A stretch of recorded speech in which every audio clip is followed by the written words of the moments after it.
Reka tubasuhuze shuti bakunzi ba HDI TV tubaha ikaze mu makuru mu Kinyarwanda mwateguriye kandi mugiye kugezaho nanjye Innocent Nahimana.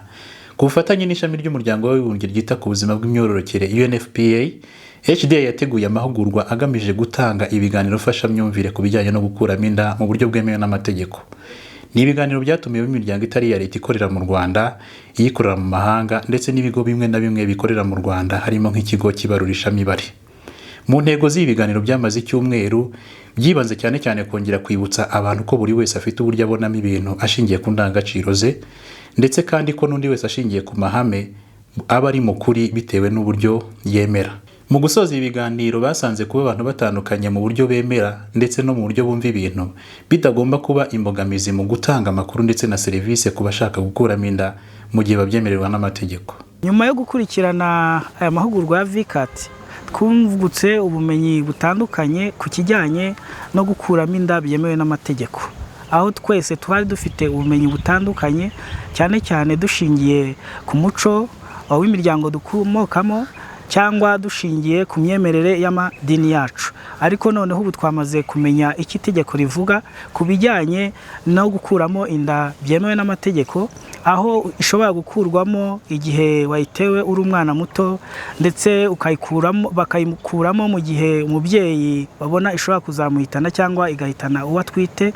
Ishobora gukurwamo igihe wafashwe ku ngufu, igihe wahatiwe gushyingirwa utabishaka. Ibyo byose rero twasanze dusobanukirwa iki itegeko rivuga, bigiye kudufasha kuzatanga amakuru nyayo kugira ngo umuryango nyarwanda ubashe gusobanukirwa icyo gukuramo inda byemewe n'amategeko bivuze, haba mu muryango wacu, muri sosiyete tubamo buri munsi, ndetse n'aho dukorera akazi ka buri munsi.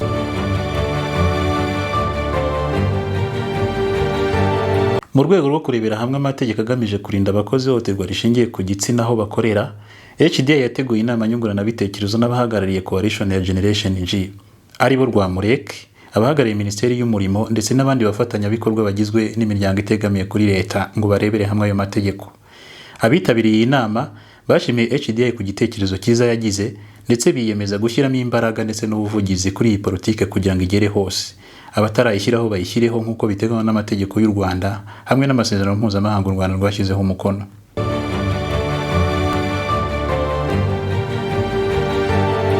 Iyo umuntu arwaye imwe mu ndwara zidakira ariheba. Ibi bigaterwa n'uko akenshi aba azi neza yuko iyo ndwara itazakira. Ku rundi ruhande ariko, ubuvuzi bukatwereka yuko iyo uwo muntu abashije gukurikiza amabwiriza n'inama ahabwa na muganga, ubuzima bukomeza ndetse kandi akagera ku nzozi ze.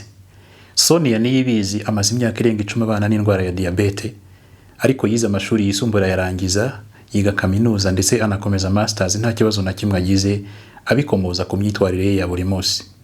Urebye ubuzima bwanjye bwa buri munsi bwarakomeje neza, ariko nkakurikiza inama za muganga hanini, nkakora siporo, ibiryo byo kurya byuzuye, imboga nyinshi zikaba nyinshi kuruta ibindi ugiye kurya, ukarya imbuto, ibyubaka umubiri, ugakurikiza isahani nk'iyo ngiyo, 50% bikaba imboga nyinshi kuruta ibindi ugiye gufata.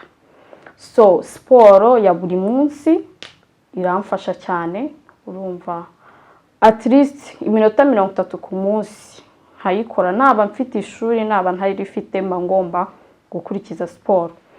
Ikindi, inama za muganga no gufata insuline. Insuline nta kuvuga ngo nyifashe uyu munsi ejo ndayihoreye.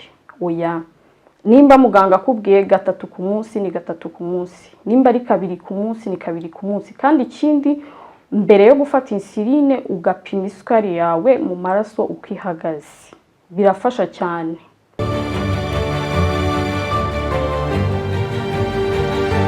Akaba ari n'ahantu rero dusoreje amakuru twari twabateguriye, amakuru mwagijwe nanjye Nahimana Innocent. Reka shimire equipe twabanye mu kuyategura, mugira ibihe byiza.